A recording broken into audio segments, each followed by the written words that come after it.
क्या आपने सोचा कभी कि वो कौन लोग होते हैं जो साधना की तरफ अट्रैक्ट होते हैं?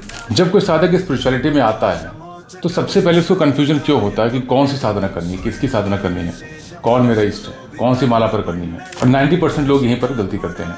क्या इष्ट देव हमें चुनते हैं या हम इष्ट देव को चुनते हैं? इस बहुत बड़ी कन्फ्यूजन होती है साधकों को, और स्पेशली जो बिगनर्स होते हैं। साधना में, आध्यात्म में डीपली लर्निंग कैसे करें, तंत्र को कैसे समझें, और ऐसा क्यों होता है कि जो बहुत सारे साधक होते हैं वो बहुत लंबा समय व्यतीत करने के बाद भी साधना मार्ग को समझ नहीं पाते और लास्ट में भी क्विट कर देते हैं।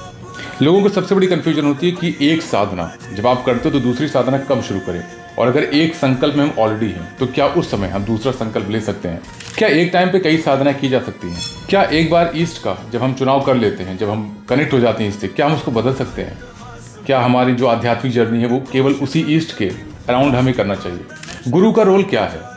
आध्यात्म मार्ग में एक गुरु की प्राप्ति होना क्या होता है?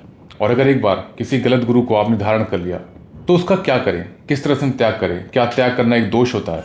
सबसे इंपॉर्टेंट, साधना मार्ग में हम कैसे समझें कि हम एक सही पाथ पर हैं?